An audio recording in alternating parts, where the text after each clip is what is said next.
This is the Throstle Club with Norman Bartlam and Bob Downing. Well, hello and welcome to the latest edition of the Throstle Club. It's the programme which looks back at the long and illustrious history of West Bromwich Albion, and we speak to former players and supporters about their memories of our marvellous club, with a particular emphasis on this month in history. Now, sitting alongside me as usual is a man whose form rate is always excellent. That's the former Sports Argus man, Bob Downing. Hi, Norman. Good to see you again, Bob. And sitting opposite, as always, is Black Country Radio's very own Billy Spakeman, who'll be chipping in with his own comments. and you've guessed it, is still twiddling his knobs in the corner. And he's claiming to keep us on air. And our special studio guest today is Alistair Jones. Ali Jones, the man who's behind the Action for Albion campaign, which is aimed at removing our former chairman. Hiya lads, how you doing? Good, yeah, we'll be hearing more from you later. Now, he's left the seat that he always sits in at the Hawthorns to come and sit alongside Bob and myself today. So let's go with this April 2024 episode of The Throstle Club.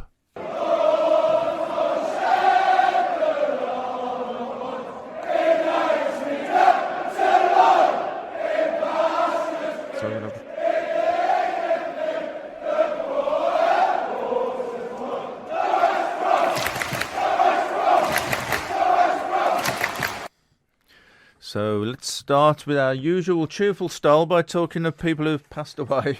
That's sadly, as we unfortunately do. And death of Jerry Summers has reached us, Bob. Yeah. Who was one of the Albion's oldest players. Well, was the Albion's oldest player, leaving Jeff Barnsley now as Albion's oldest surviving player, I think. Yeah, actually, a couple of weeks, about a month ago, a couple of months ago, I met Jeff. He was one of the guests at the Albion for the former players. Yeah, it is sad about Jerry. I mean, I didn't obviously see him play. I might have, when I was at school, but we very rarely went to Central League games, just the first team matches. So I can't remember seeing him play, but I do remember seeing him at Spring Road, because I think he's part of the Albion coaching team at one stage with the intermediate side. Yeah. And every Saturday morning he'd be there with Albert, with the intermediate side. So I got to know him a little bit there. But no, I mean, it's always sad when players associated with the Albion sort of pass away. Yeah, Jeff Barnsley, he only played one first-team game for the Albion. That was in January 1955. Yeah. I've done a nice interview with him. We'll use that on a future programme. And so, number 2 in the list of all-time players now, I think he's probably, we just need to check on this, is Graham Williams, of course, the captain of the 68 side. Yeah, he was 86 this month. Yeah, so happy birthday to him. And I know he had a decent birthday. He was down at the Albion for the game in the Bassett Suite, and he had the dubious honour of being sung "Happy Birthday" to by John Homer. Which I think breaking in. I think the club should do a lot more for the cup-winning captain. I mean, obviously I'm 47 last Tuesday, but it's before my time. But I think he went yesterday and he had to buy a ticket. I mean, it's just something's got to be.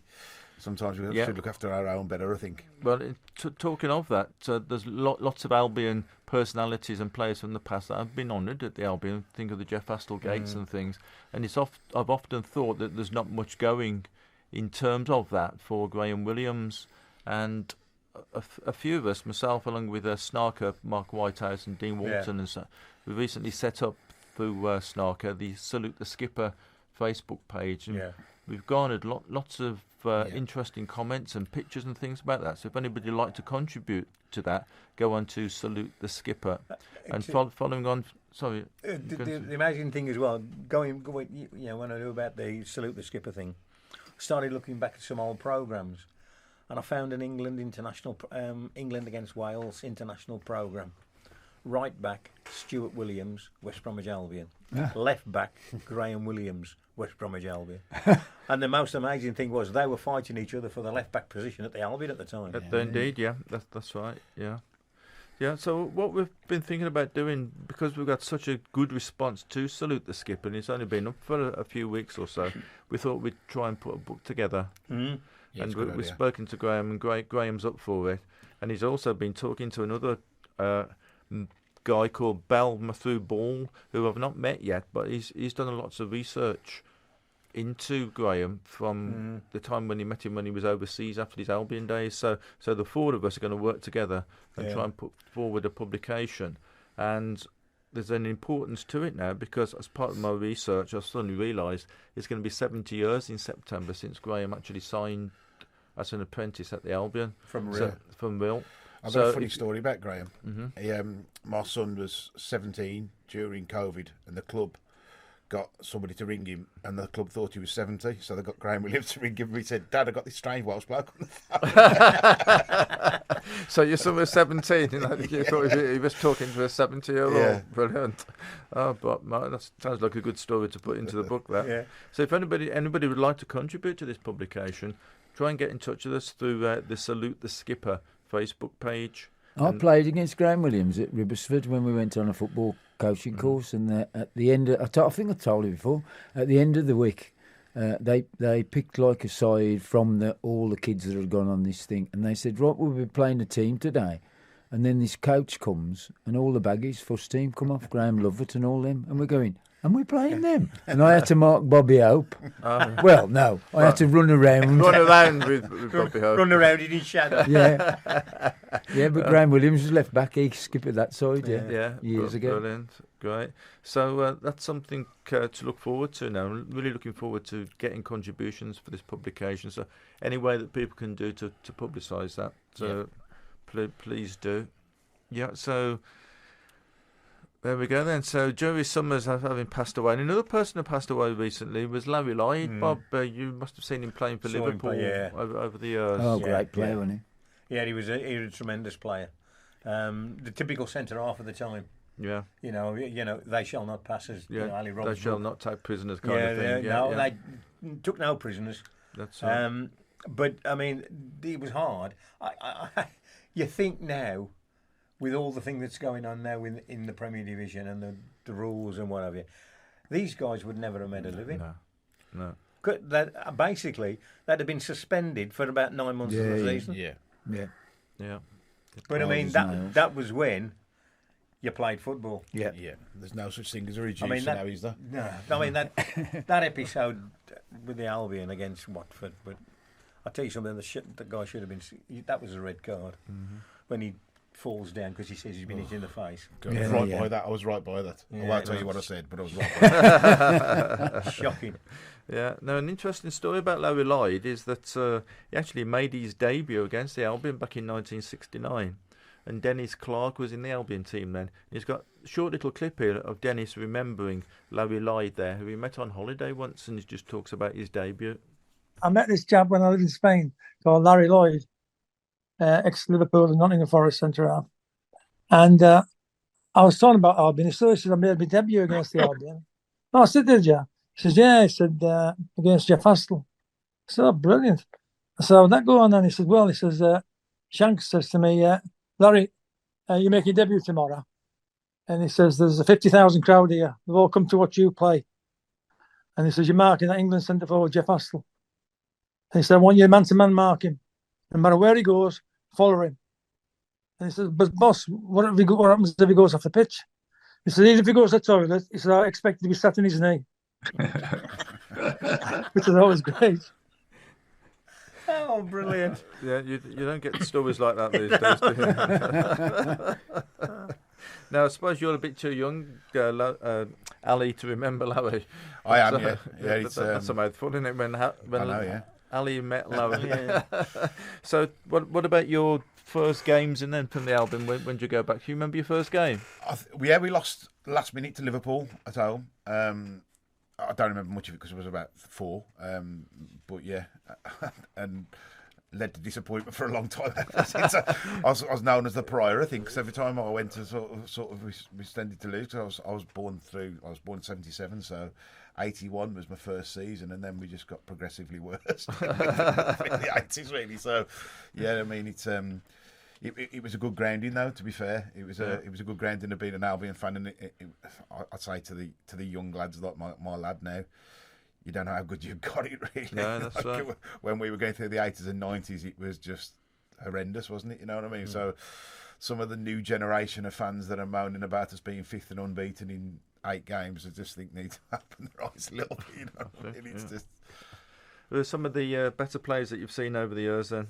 Well, I mean, obviously Cyril was my first hero, really, and obviously he was just a brilliant footballer, wasn't he? You know what I mean? And then, as a sort of, I think when you get to the teenage years, you really begin to develop your own sort of.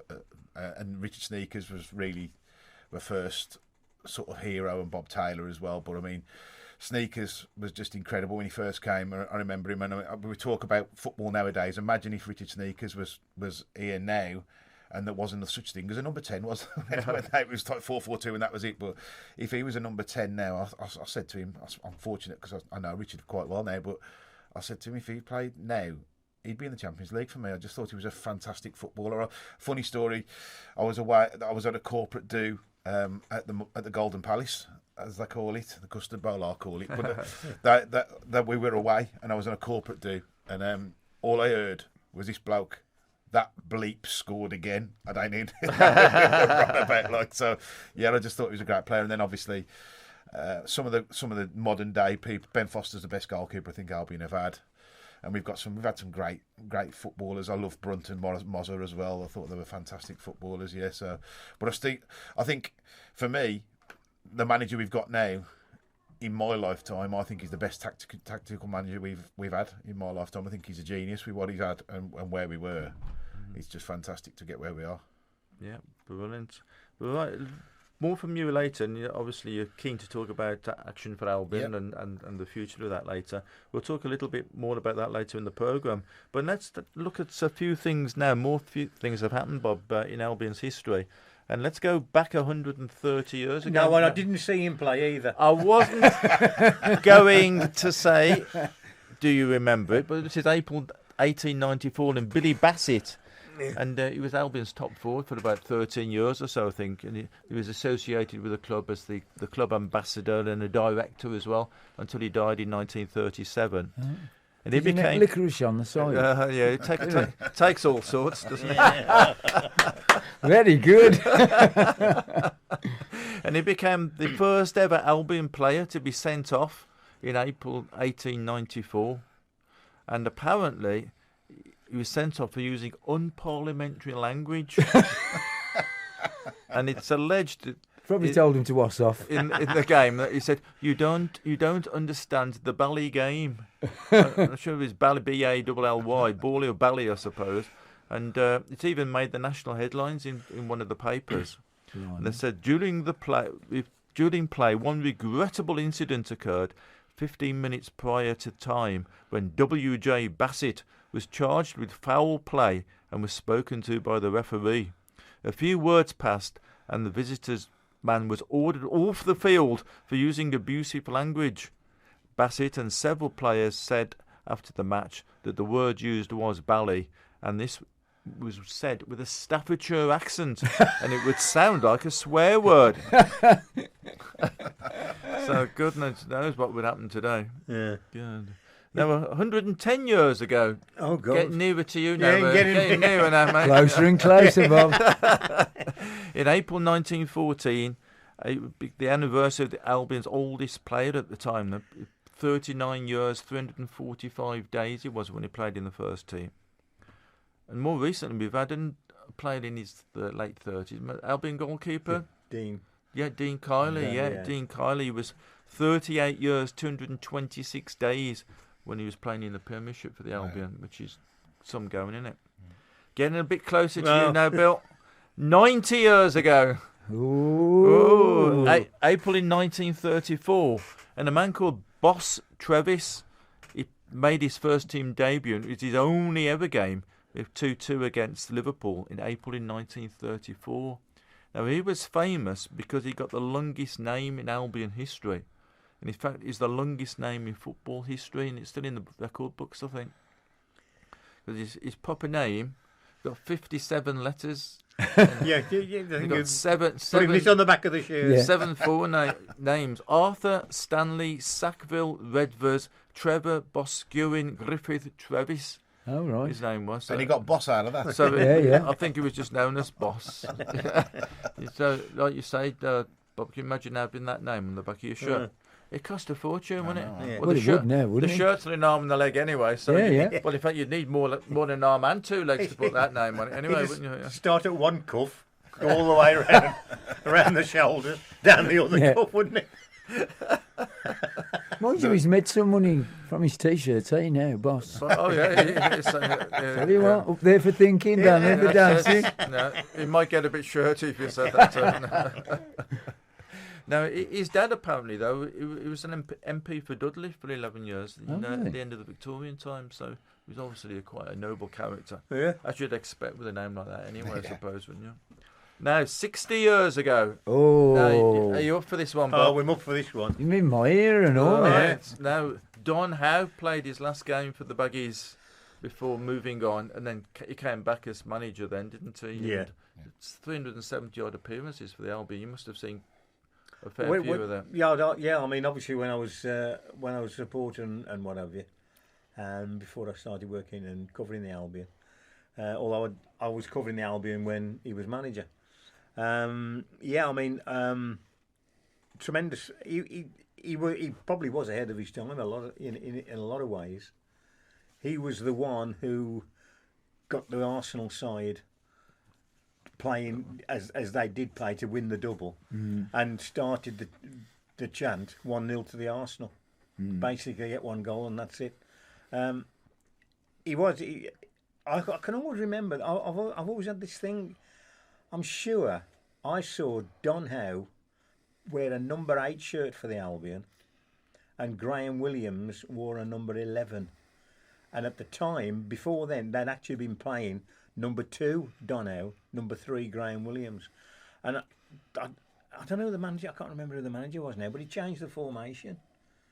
I could still see it, but I mean, it's in the dim and distant past.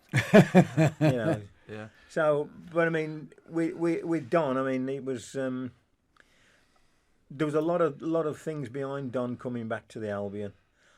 I think it all started with Jim Gaunt saying at the Albion, when Albion won the cup in '68 at the dinner at the Royal Garden. Jim Gaunt said, "I'm fed up of winning cups. I want to win the title." Which would have gone down like a sack of spuds with the players, wouldn't it? Oh, he did, yeah. I mean, blimey, we just won the FA Cup. Yeah. And then obviously Don came back, but it wasn't the sort of the new dawn that everybody thought it might be. It was unfortunate. He tried to change too many things too quickly. And I can still recall the day he got sacked, because I was working on the Express and Star and I was in the Wolverhampton office. And it was one of the times I hadn't gone down to the ground. I found them up, and it was normally, get in touch with the Albion, talk to Janet, who was who was the telephonist and the receptionist, and I said, "Can I speak to the gaffer, please?" And she said, "No, can I put you through to Mr. Everest first?" And I said, "Yeah." And got in touch with. She said, and Alan Everest came on. He said, "Bob," he said, "would you call us back? Call me back at 10:30. We have a statement to make." And I said, "Can you tell me what?" He said, "I'll tell you at 10:30. I said, "Can you give me an idea?" He said, "I'll tell you at 10:30. So okay then, I'm Mr. Everest. I put the phone down, said to the sports editor, who was Brian Clifford. I said to Brian Clifford, I said, "I've got to ring Alan Everest back at 10:30. Can we just apologise for this Yeah. awful noise in the background? Agent. But we were told, always say, turn your phones off, but the great man behind the technical wizardry. It's the big boss. Yeah. Dear me. All right then, we'll forgive you. Anyway, I said to Brian Clifford, "I've got to ring Alan Everest, and I think Don Howe's being sacked." And he said he had a word with the news editor, and everything they got on the front page was scrapped, and they just waited for me to ring up. And I phoned up Alan Everest at 10:30. Alan Everest read out the statement saying that Don Howe's contract wasn't being renewed. It's a pleasant way of saying the sack, but I mean, they said his contract wasn't being renewed. And all I did was put my thumb up to the news guys, and away we went. Yeah. So it was a well-known player, obviously, and he was well respected as a player. And there was a couple of incidents where there were almost strikes, and he was sort of the shop steward and instigated of them, really. Yeah. And Terry Wills, who's a well-known Albion fan who passed away a few years ago, I've recorded some memories of him in the past. And one of them was saying, what a great supporter he was of Don Howe. And Don Howe had actually got a petition up to say that Don Howe must stay after he threatened to go on strike and to get a move for a pay rise. There was that thing with Jimmy Hagan, wasn't there, and with the tracksuit bottoms? Yeah. I think that was blown out of all proportion, really. I think certainly, I mean, they were sort of about wearing the tracksuit bottoms and what have you. And Jimmy Hagan was a very strict disciplinary. I'll get the word out in a minute. Disciplinarian. Yeah. And I remember I've seen a piece recently saying that he was behind about 8 players all asking for a transfer. Yeah. From the Albion. Yeah. I'll put my teeth in. I was saying about Terry Wills. This is what Terry had to say about the petition that he got up to say Don Howe must. Well, let me say at the start, Don Howe was the finest fullback I'd ever seen at the Hawthorns. Now you've got this petition, haven't you? It says Don Howe must stay at the Hawthorns. What's all that about then? Don Howe wanted an increase of £10 a week. £520 a year. And of course, I can't afford to pay that. So he said, I want a transfer. The club said no.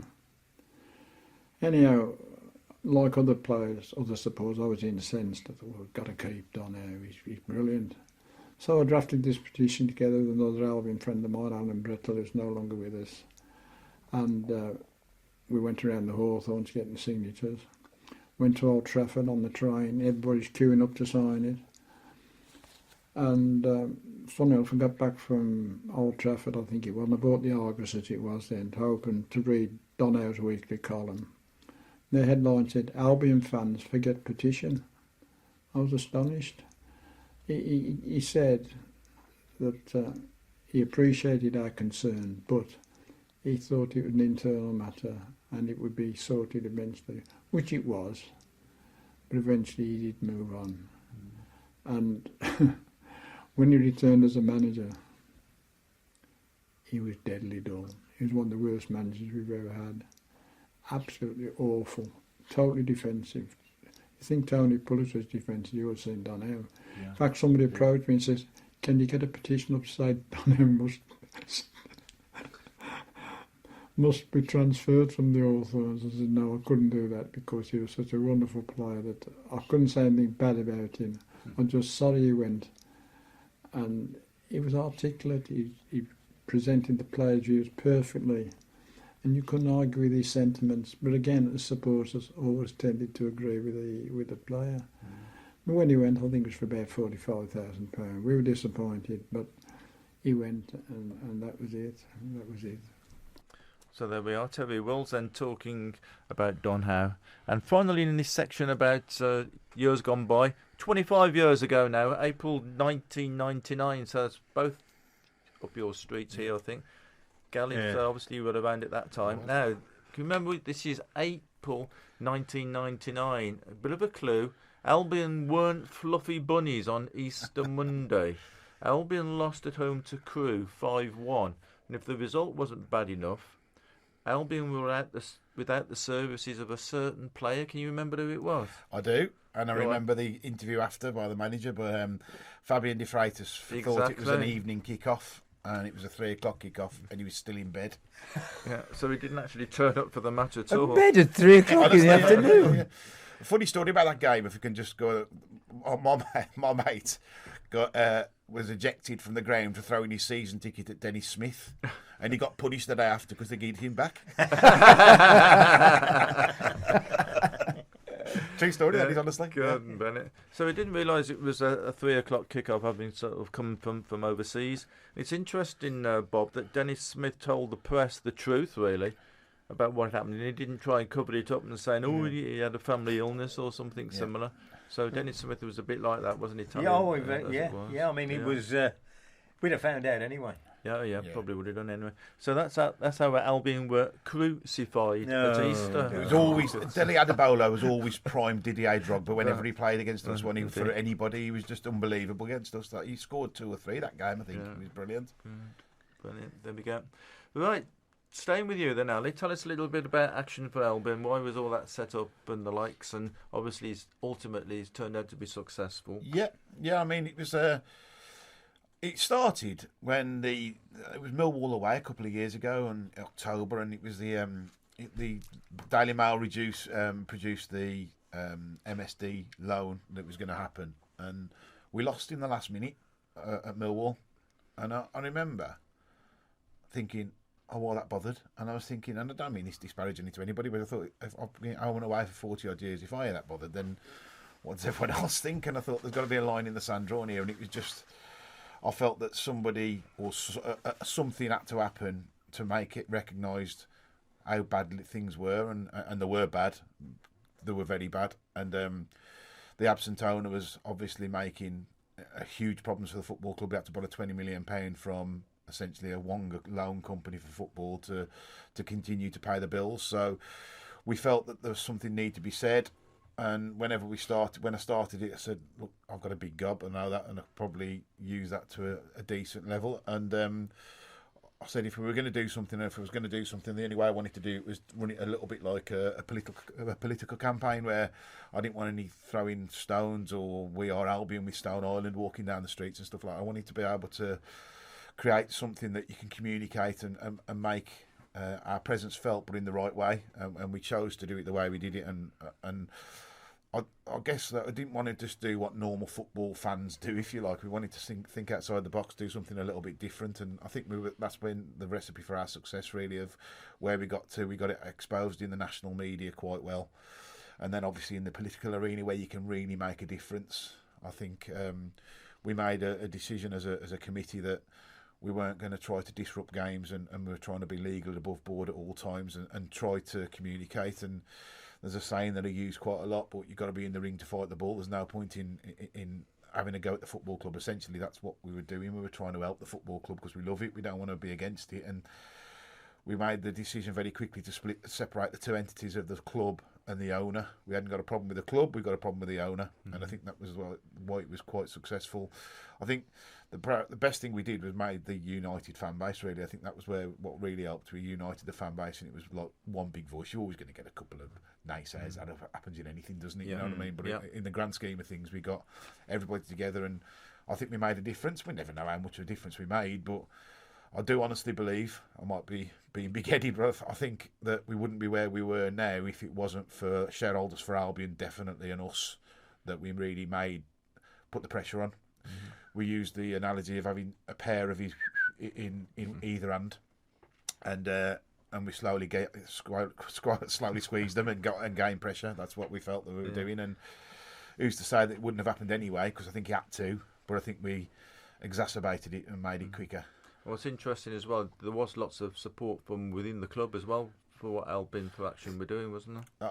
I've got to say, a credit to the Mark Miles and Ian Skidmore especially. I thought they were fantastic, the way that they steered it through and I know for a fact they were working like 18, 19, 20-hour days, and he gets a lot of stick, Mark Miles, but I can only say as I thought he's done a brilliant job, from probably a job he never expected to get when he was at the Alexander Stadium as a stadium manager there. He's turned into a managing director of a large football club in the Championship, was a Premier League club, and I think they've done a fantastic job. And I honestly believe that if you could get a photo fit of the right owner for the right club, I genuinely believe that our bloke we've got now is brilliant. If you look just a few miles down the road, what other people have done, and they've come out with all these massive statements, and be careful what you wish for, you know what I mean? I just think our bloke's come in and he's just been very understated, but he's got a clear plan, short, medium, long term. He hasn't given us any BS. He's delivered what he said he's going to do, and he just kept steering the ship properly, and I think that's a great thing to do. I think that's what we needed at the right time. Exactly. So in terms of what you were set up for, of course, Action for Albion achieved its aims in effect now. Absolutely. So what now?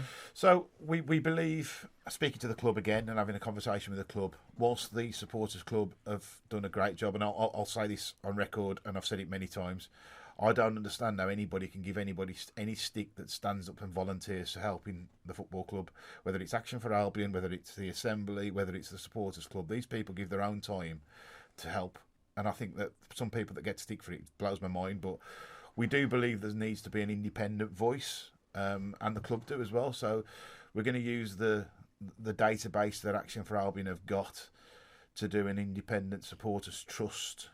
In the future, we're speaking to the FSA. It's going to all be affiliated. It'll all be democratically elected as well. So anybody that wants to get involved, more than welcome to. Just come onto the X page or the Twitter page that was of Action for Albion, or on the Facebook group. Anybody that wants to be involved, please stand up and we'll obviously deal with that as and when. But yeah, that's the whole idea. So we're going to set the Action for Albion side up. We're going to morph into an independent supporters trust, which will essentially have an independent voice for any West Bromwich Albion fan moving forward. Excellent. So obviously you'll keep the rapport going with the club through the trust, which they'll acknowledge. Absolutely, because I think that's the way that the FSA foresee things to happen. We were already an affiliate member of the FSA because that's important to do. But there'll be, in the governance and the independent regulator, there's going to be sort of independent fan boards and things like that. But you've got to have a supporters trust to be able to get independent fan board, so it's like sort of different stages and processes as we move forward. But I think it's just needed. The Albion Assembly, as I say, have done a great job, but the fact is it's picked by the club. Independent supporters trust is exactly what it says on the tin. It's independent. So I think it's important for the future of the club and the future for the fans' voice to have an independent voice heard. Brilliant, excellent. So keep us posted on that. Yeah, well, thanks. As we go along. Brilliant, thank you. Now, regular listeners will know that we recently spoke to the veteran reporter Rob Bishop. You nearly said my name then, didn't you? I did. I almost called you a veteran. That's why. Yeah. Veteran reporter Fancy Rob calling Bishop. you a veteran? About his career, and he was reporting for the Sports Argus and the Birmingham Post in particular. We ran out of time with him then, and there was, of course, there's no stop press on the radio, so we had to stop him talking in his prime. But after the programme, we recorded a bit more of his stories, and here was a selection, a montage, if you like. Are we allowed to say such posh words? Just get me thesaurus out here. We don't use that on Black Country Extra. So, and Montague. That's better. It includes that De Freitas incident that we mentioned earlier, and he also talks about Bobby Gould in his relationship with the Sports Argus, and in particular the reporter Steve Tudgay. But first, the day he played on the Hawthorns pitch. I started covering Albion, Villa, Wolves, Blues, etc. For the Argus and the Mail in '87. And I've got to be honest, I didn't really want to. I was very, very comfortable doing non-league. As you know, I had Halzone and Willenhall with their trips to Wembley, and I really liked the scene.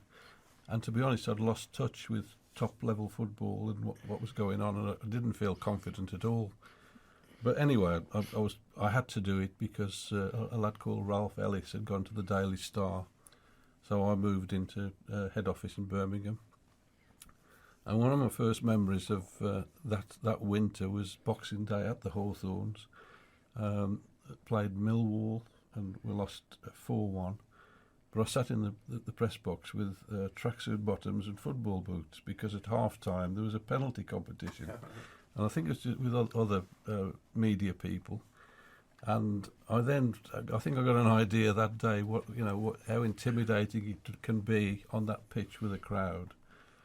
Because I stepped up at the Brummie Road end to take my first penalty, and I've got all these people laughing, and I'm thinking, oh no. And I tried to be clever and stroke it, and the keeper just picked it up. Then I tried the other side, and he picked it up again.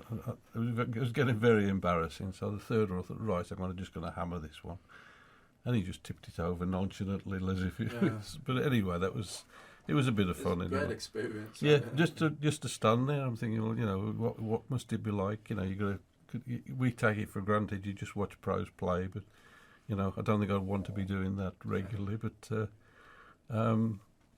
about a year later, the Argus at the time used to have a morning edition, and we always used to do a little preview with a forecast of the result of the game you were covering. And I went Albion 3, Crystal Palace 2, because Albion were doing okay, Palace were up the top, scoring lots of goals. And just before half-time, it was 0-0. neither side looking like they would score. And one of my colleagues turned around and he said, your 3-2 doesn't look very optimistic, does it? I said, well, no, to be fair. As it was, the Baggies did score just before half-time, and they ended up 5-3. And Don Goodman got a hat-trick, so that turned that around. A decade on, I was talking about when you're giving opinions and views for the paper. The Sunday People used to they had marks out of 10, which I always thought was a bit unfair because who can say how can you watch one player and rate exactly what he's done for 90 minutes? But anyway, that's what they did. And at Port Vale, there was a game against the Baggies where early second half 0-0, but the Sunday People wanted the scores, so the guy covering the match had to give his marks out of 10 for the two teams. And then, out of the blue, Lee Hughes scores a hat-trick in no time. And at the end of the match, we're all doing our reports, and I'll never forget hearing this guy desperately phoning the sports desk and saying, of the Sunday People, and saying that the marks for Port Vale against West Brom, can you change Hughes from a 6 to a 9? That was quite something. I mean, when the Argus as well, we had to do a man of the match, didn't we, or a player, and a mark out of 10, and a mark out of 10. And I mean, he got, because at the end of the season, whoever got the most marks had won a trophy, won the Sports Argus trophy, and it was funny because Paul Marston, great reporter, he covered Walsall. But he was picking the same guy every week. Making sure he won it. He was picking the same guy every week. So we thought we've got to do something about this. Guaranteed to win. He was going to be. I mean, in a month he would have won 3. Yeah. He didn't play one of the games. Tony, what was his name? Tony Madden. Yes. Yeah. Tony Madden, like that. But he was a midfield player. But I mean, he was a good player. But I mean, let's face it, he was in the second or third division. And our lot were in the first division. It was a bit different, but so we all, the rest of us, we almost decided, we got to start picking just one man. But I mean, it became a joke. You couldn't keep doing it every week. I don't think it's a good system. It's I think you give an opinion, but a mark sort of almost that defines what you've done. And, yeah. People always used to like the Argus having the form rate, didn't they? Yeah, that was one of the things. Except on one occasion, Bob will tell you.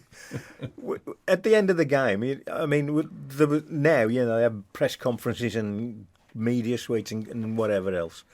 But at that time, when I was covering them, and when Rob was doing it as well, we'd interview the manager at the end of the game, but we'd always go down to the Europa Lodge because that's where we knew Ron would be going, and some of the players. So just to have a drink. So we used to make our way down there for the match, after the match rather, to get some quotes. And the Argus, the Argus always used to bring about 6 or 7 papers down because they knew where they were, and they used to bring about 6 or 7, as I say, down to the Europa Lodge. And this one game, Albion hadn't played too badly, but Neil Harmon, another tremendous journalist who was on the Mail, later became the tennis correspondent for the Times, he gave Albion a form rate of fair. And Ron had been waxing lyrical about how well he thought Albion had played. So we're discussing this, and all of a sudden Neil Harmon walks into the Europa, and Big Ron has got a copy in his hand of the Sports Argus. He rolled it up, and he looked at him. He said, "Fair, Harmon, fair," and he hit him on the back of the head with this rolled up copy of the Sports Argus. Unfortunately, Neil's glasses weren't securely locked to his ear holes, so they went flying across the bar and finished up in the optics. Lovely. When you're talking about that sort of managerial quirk, if you like, I think when it comes to eccentric ones, Bobby Gould. I mean, I could recall when he even went through a phase where we all had to go after the game, not into any sort of press room, but into the dressing rooms to do the interviews, which wasn't very clever when you wear glasses. They're coming out of the showers and your glasses steamed up. But he did have his pet hate. Obviously, Ron had got the thing about Neil and that fair comment. The reporter he had a go at was a lad called Steve Tudgate. Oh yes, who was quite well known in West Bromway, and Steve made the mistake of describing Bobby, quite rightly I would think, as eccentric. Bobby took exception and banned him, and then the Mail decided we wouldn't speak to Bobby Gold either, and so Bob tried to ring me several times. I was told I couldn't talk to him, so he then used to fax me the squads. But the Mail still, it got really silly, got out of hand, and the Mail, and I thought it was a gimmick, but it wasn't really very responsible. Had a space at the top of the back page with a headline, "This is where the Albion news should be," and then it was just totally blank, and I thought, well, we've made the point, we know we've got an issue, but it just continued, and I tried to resolve it. I took Steve down to the Hawthorns, and we went in the dressing room for this meeting with Bob and the players, and it was almost like a courtroom. All the players sat around in their normal spots, and there was a table in the middle, and I sat on one side with Steve. Bobby Gold was on the other, and we were sort of being interrogated. And well, again, it achieved nothing. And the only player who actually spoke out, and because Bob said they all feel the same, all the lads. Come on then, lads, speak up. And the only one who did was Graham Roberts, the ex-Tottenham player, and he made his point, but none of the others said a word. But so what was Graham Roberts saying then? Well, basically that he thought he was unfair. His reporting had been unfair, and he shouldn't have been saying it. It was all a bit silly.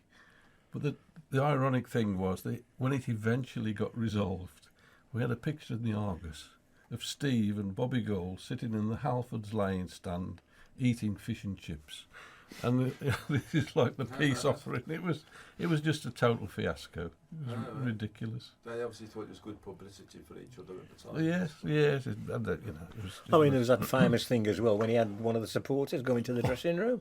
Yes. Wasn't that down at Bournemouth? Mick Caldecott, yeah. Were you there then? I was standing outside because probably because Bournemouth didn't have the facilities for post-match interviews at that time, and we stood just to the dressing room door was on our right in the corridor, and we were just waiting and waiting, and then suddenly the door opened and Gold emerged, and we all thought, we're in now, but instead of turning our way, he turned right, and then right again, going out of the ground. And the next thing we knew, he came back frog marching, this enormous guy, this turned out to be Mick Caldecott, and he pushed him into the dressing room. I mean, again, this was crazy. And we heard him then say, "Right, you've had your go." He'd been shouting at them through a frosted window outside. He said, "Right, you've had your go there. Now tell them to their faces." And to be fair, the guy did. He went through it all again, told them what he thought of them. Because I think they only lost 2-1, but they were having a bad time. And it was a crazy situation when you think back. Another one that crops up in my mind was an Easter Monday game against Crewe. We lost 5-1, and Dennis Smith was manager then. And again, we had the post-match interviews, and Fabian de Freitas, the Dutch striker, hadn't. Was that the day when he didn't turn up? Yeah. Well, I think he did turn up in the end, but turned up late. Yeah. He didn't really. Well, basically, we asked the question, why didn't de Freitas play today? And I think most managers there would have just made it, got a bit of a knock or whatever. But Dennis Smith, totally honest, he said he thought it was an evening kick-off. Apparently they don't have bank holidays in Holland. He said so. He had turned up, but the team sheet had already been put in by the time he arrived there, and absolutely crazy. I'm just thinking of another one. The things come in your head over the years that. There was one game against Ipswich where their reporter Dave Allard, do you remember him? Yeah, remember Dave Allard, yeah. Very brash sort of guy, wouldn't he? And he says, Rob, he said, tell all your mates, get the money on a guy called Klaus Thompson to score the Danish player, to score the first goal. He's normally a centre-back, but I'm told he's going to play attacking midfield today. And he takes penalties as well. So, great. And he's 40-1. So, I told all the lads, and we all had a little bet on it. I think I put a quid on. Yeah. Anyway, it was 0-0, and this guy never went over the halfway line anyway. He stayed at the back. And funnily enough, a couple of days later, I was telling, it was a Villa shareholder who I knew liked to bet. And I said I had a bit of a bet on Saturday, but it was a total disaster. It was this Klaus Thompson and etc. And he said, "Oh yes, I had a £1 bet on Saturday on Frankie Dettori's 7." He won 17.5 grand for 92p. I was there. Yeah, unbelievable. I mean, it was just incredible. You know, he wins the first race, and you think, oh well, that's all right. He wins the second race. And you're thinking, oh, blimey, quick fire double for Dettori. Wins the third race, and you're thinking, well, great. I mean, all I'm thinking, I've got my intro. You know, I've got my story. Yes. You know, it doesn't really matter now. You got a bit better, didn't you? And then it went to 4, and you think 5, and they're thinking, no, he can't do 7. Anyway, there's 6, and then the 7, and absolute pandemonium broke out. Next question, Bob. How do you bet on him? No. Actually, I don't think I tipped any of the winners. You know, the stories that were coming out that day, obviously then nothing about the Albion, but I mean the bookies. It's the first time I've known the bookies running for cover. Yeah. Yes. They were running for cover. Yes. I think, was it Gary Wiltshire? He lost 7 figures. Oh. Yeah, incredible. Was that a weekday? Was that an August day when that? August day, Saturday. Yes, it was a Saturday, yeah. So what could you get into the Argus on it? All I could do on the Argus, I don't think I got. I think I led off on when he'd gone 5. I couldn't go any later. No, but even that was. And even that was pushing it. Yeah. And then I mean the Mercury. I didn't do racing for the Mercury then, and I think obviously. He took over the back page.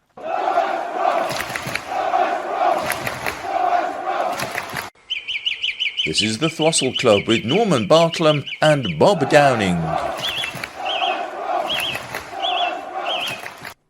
So there we are then. Now, if you remember last time, we had a food and drink 11, yes, didn't we? Never forget it. You enjoyed that, didn't you, I tried to forget it, but tried to forget it.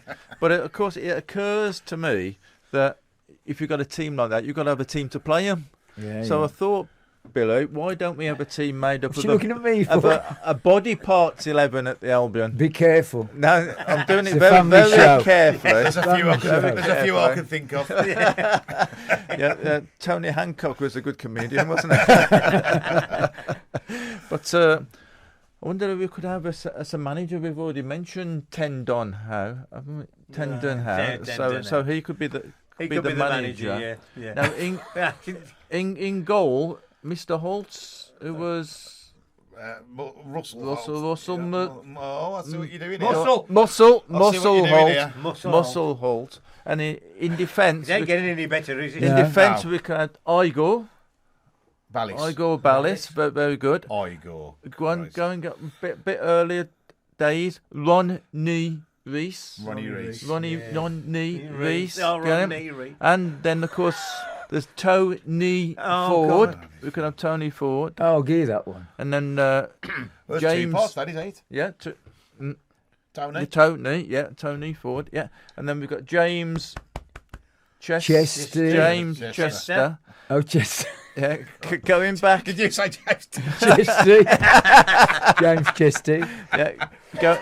Going back a bit, Johnny Nichols. Johnny Nichols. Evans as well. I think it's cheating because you've had me twice. Oh, you got 2 knees. You got 2 right, knees. and my favourite one would be Kwame. Ampadu. Kwame. Armpit Dew. Armpit Dew. Proper tenuous that is, isn't it?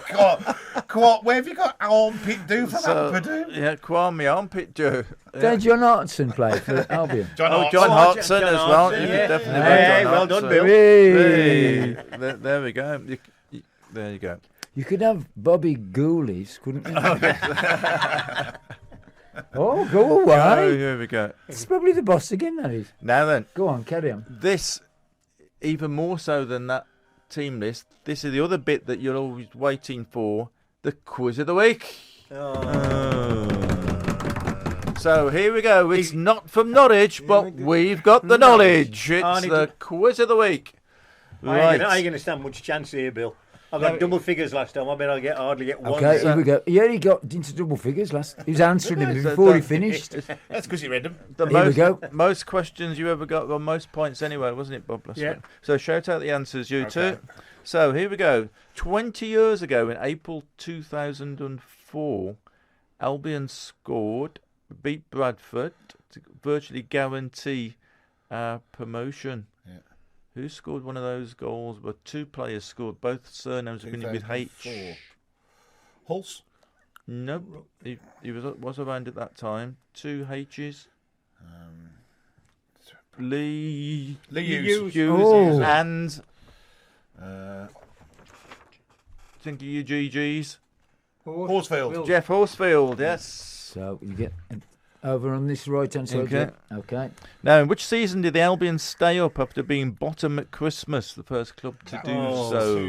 2005? 6. 2004. Yeah, 2004-5 season indeed, yeah. Now, 35 years ago in 1989, Albion had a brilliant 7-0 win against which side from South Yorkshire? Barnsley. Yeah, Martin Bennett's last game. Martin Bennett's last game. Bonus point there, I think. Bonus point there for Come that. on, Bob. Right, who scored a hat-trick in that game? Tony Ford, was he? He was quite a good man. Good man. Don Goodman. Don Goodman. You scared him, lad. In April 1976, Albion won promotion to the First Division with a last day win at Oldham. Good one. He's big quick, eh? Now, which local cup, Albion's first ever trophy win, came in 1883 when we won which cup? Birmingham Senior Cup. Staffordshire Cup. Oh, yeah, I was there. 1883. He was there. It's got to be 6 points for that. It's got to be 6 points. And I thought he was there. Bonus point, he was there. I'll shut up. Here we go. April 68. Who did Albion beat in the FA Cup semi-final? Birmingham City. Excellent mark there. In the near riot against Leeds in April 71, who was it that was said to have been offside? Astor, was it? In the lead up to the goal, Colin Suggett. Colin Suggett. Time, to be fair. Another mark over there to Billy. How are we doing for scores? 8 each. 8 each. Christ almighty. Right. 2 questions to go then. April 2011 was the first time that Albion had ever scored in 4 consecutive games with a 2-1 win over the Villa. Who scored? Peter Odunwingie. Odunwingie takes the lead. And the last question. Might be on a tie break. Come on, Bob. 1991-92, who did the Albion beat in their first ever game in Division 3? Oh, who did we play first start with? It was a 6-3 win as well. Yeah. Against a team from the southwest. Bristol Plymouth? City? No, the Bristol other one. Rovers? Exeter. Oh, 1-1. It's a tie break. Oh, goodness. Tie break. Oh, right. A tie break question You haven't got a question. Right, which player in April 1903 played his first ever game for the Albion, and he went on to become one of our most famous players? Pennington. Jesse Pennington. Go Oh, yes. Good lad. Yeah. Well so done. the quiz winner Yes. Ali. is Ali. Well done, mate. Yay. Brilliant. Well done. There we go. So we've only just got I think we've just got a couple of minutes left because Billy's just stuck 2 fingers up at me. So there we go then. So, well, you can come again if you're Thank you very very much. knowledgeable there, young man. As they say, young man. Young- as they oh, say. young man. Young man. young You're man. doing very well, young man. You can come again. Yeah. You didn't. You're all doing very well. Been to the fast show, You Hippodrome. disgrace yourself with Mr. Grace. Yeah, so you need to book your socks up again now. Then after your successor last Yeah, I week. know. then, It's I mean, These young it's bucks very ain't very disappointing. Carried away with him. I was carried. I mean, it was. I was beaten by the better man. yeah, I suppose really it was actually 8-2 real score. Just the drama of it. it's Drama of the it. excitement in taking place that It's amazing. counts. I mean, I can't get anything that was happened in 2024, but I remember 1888. Yes, yeah. Yeah. So there we go. Then. Yeah. So we're going to finish off. I mentioned earlier, didn't I, about Graham Williams? So you must have some good Graham Williams stories that from over the years. Yeah, I mean, I first got to know Graham when I was working on the Midland Chronicle, and basically it was only a weekly paper, so I wasn't sort of on daily contact with him, as I became a bit later on. But no, it was he was always. It's the one thing about him, I mean, they were always approachable. I mean, I had to go to the ground. I had to go to Spring Road every Friday because we had an agreement with the Exchange Telegraph, which was a bit like the Press Association, that we would get the teams and phone it over to them. So I would always go up to Spring Road to get the team, to send over to the Exchange Telegraph. And so that's how I would meet Graham. That's how I would talk to him. And that time, they were all approachable. Yeah. It wasn't, sort of, you didn't have to worry Was about that the day before the game, was it? When the team went that, yeah? I mean, I said before that the amazing thing was you had a team. Yeah. There was you knew full well if they said there was injuries. Yeah. And you could work out who the injuries were because if he put Wall Robertson and then Bennett, you knew one of the centre halves was injured. Yeah. And they were going to have a fitness test. But now you can't. They don't even say from now because if they did, it's like 30 odd players. Well, I don't think even the players know, do they? No. Until they go into the Saturday sometimes. No. Yeah. So it's completely changed. But I mean, one thing, Graham, brilliant. Yeah, brilliant. So if anyone's got any good stories, memories, pictures related to Graham Williams, please send them into the Salute the Skipper website. Well, I've enjoyed that programme. Time's beaten us once again because we're going to crash into the news otherwise. So, Bob and Ali, thanks very much for joining us. And thanks for twiddling. Billy, so from myself, Norman Bartlam, hope you've enjoyed the programme and goodbye. This is the Throstle Club with Norman Bartlam and Bob Downing. Black Country